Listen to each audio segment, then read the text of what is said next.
Welcome back. I'm Bob. And I'm Sarah. Today we are going to show you a room tour of the Westin Fort Lauderdale Beach Resort.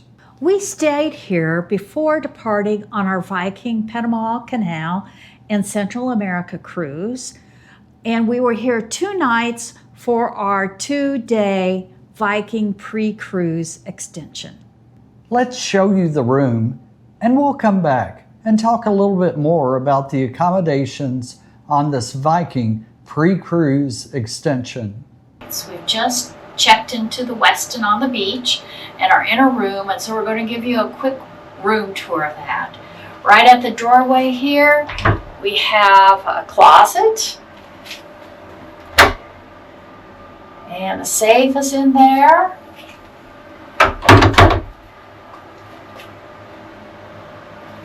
Come around here, and we have the bathroom. Here's the bathroom. We have the vanity, toilet, shower with products. That's very nice. Then a surprise in the bathroom. Turn around. Have a peekaboo view from the bathroom out to the ocean. So come around here and let's go into the room. We have coffee products there. You do get some free water every day, but there's also more water that you can pay for as you go. Nice room here to have some space to walk around and space to store things. We're only here for 2 nights, so I don't think we'll be storing that much. A desk area where we can work on, and there's some charging station things here. But here's the real surprise of the room, folks. Look what's in the room.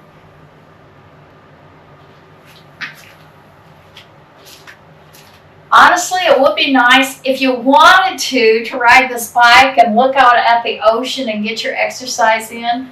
I don't think Sarah's going to be riding this bike. She'll just be admiring other people who can ride this bike and look out at the ocean.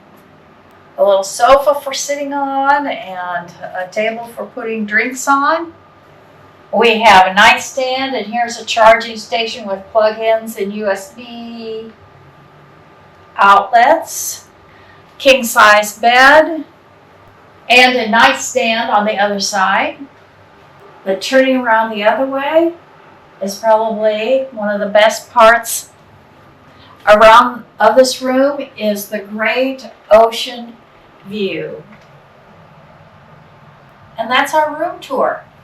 This property is a 4-star hotel with over 400 rooms. It appears to have an emphasis on business, convention, and large group accommodations.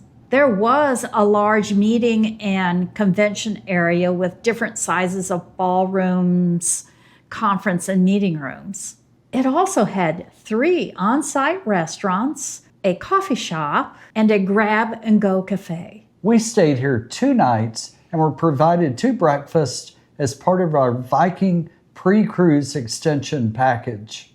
The breakfast was sit-down style with your choice of a hot breakfast that included eggs, bacon, sausage, etc., or a continental breakfast that included pastries and fruit. We ate 2 other meals at the hotel's restaurants, and they were both good.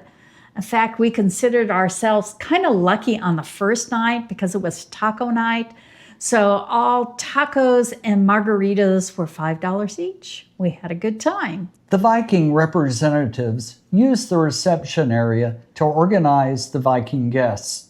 When we arrived, we were provided very good instructions on how to meet for our excursion to the Everglades and specific times and how to meet for the transfer to our ship. We opted to do the 2-day pre-cruise extension because we wanted to see the Everglades.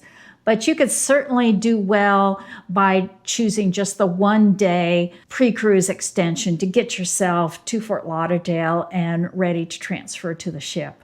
We hope this information has been helpful to you. If so, please give us a like and subscribe so we can bring you even more tips from our cruise channel.